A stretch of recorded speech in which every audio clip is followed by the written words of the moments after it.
Hi there, my name's Beth and this is the story of how I renovated my 1904 Dutch sailing barge. This week I haven't really got much to show you.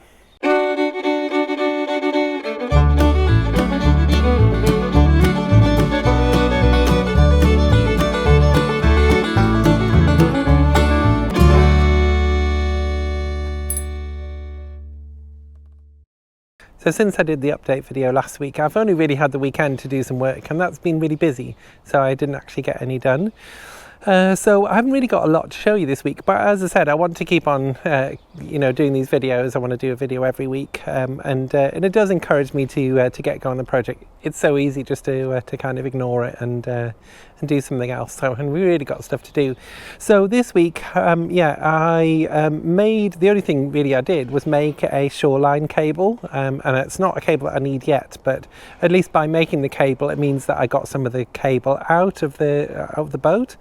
And actually I could put that away because that job's done. It's a small job, but anyway, I'll show you what I was doing.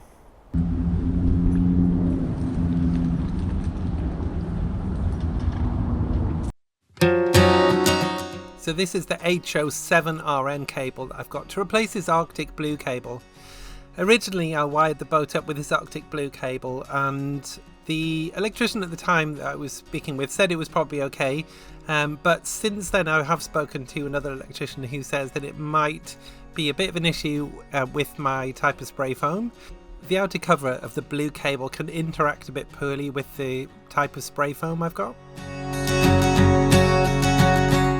And this is the finished cable ready to be put in storage until I need it. This is a 32 amp cable, so this is a small 16 amp jumper cable that I've made for the end, and that just means I can plug into the shore supply here, which is 16 amps.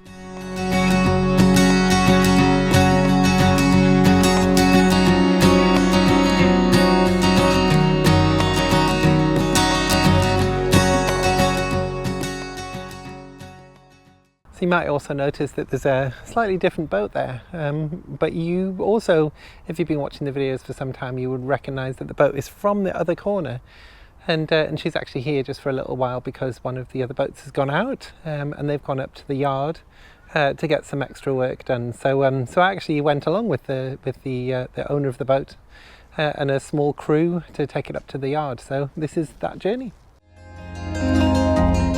So we needed to wait to leave the basin for a little while just to get all the water, and you might notice as we leave the basin both of the lock gates are open. Usually one gate would be open at a time and the boat would spend a bit of time in the lock as the water equalises, but for a boat this size we need both of the gates open, and we can do a thing called free flow straight through the lock.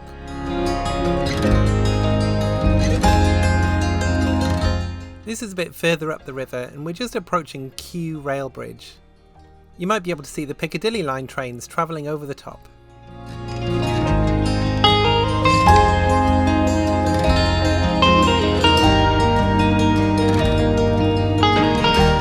Here we're passing by Strand on the Green, which has a fine selection of pubs. And then under Kew Bridge proper.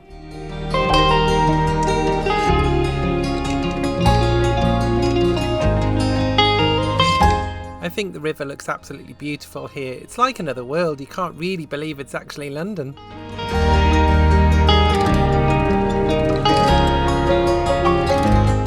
And at this point, the owner of the boat allowed me to steer for a little while. It's always nice to have a steer of another boat.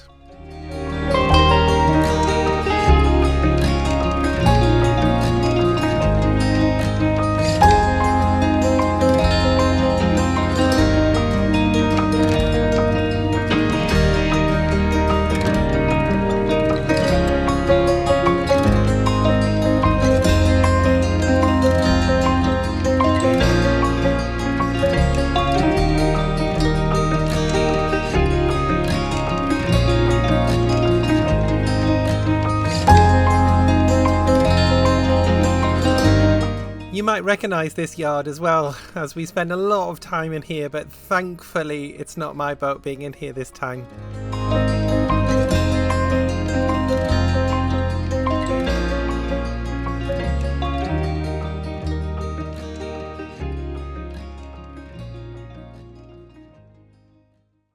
So that's really all I got done this week. But next week I've got the weekend free to work on jobs, so we'll start cracking on with those. The next thing I'd like to start working on is the plywood for the floors around the tanks. And it would be really good to quite soon get the subfloors done, get the tanks installed and plumbed up, at least plumbed up to a point, plumbed up together, and then get the floor on top of that. And then if I can get all that floor done, then I can do the lining around that part of the boat. And then I've kind of got the aft section pretty well done, so I can even make a little sofa, and I may even sleep on that for a little while, so I can free up a bit of space in the rest of the boat. Anyway, that's for next week, so we'll catch up then, hopefully some proper jobs. But I hope wherever you are, you're not too hot. It's a bit of an overcast day today, which is thankful, but it has been a bit hot recently. So I hope you're not too hot or too cold, depending on where you are. And I'll catch up with you next week.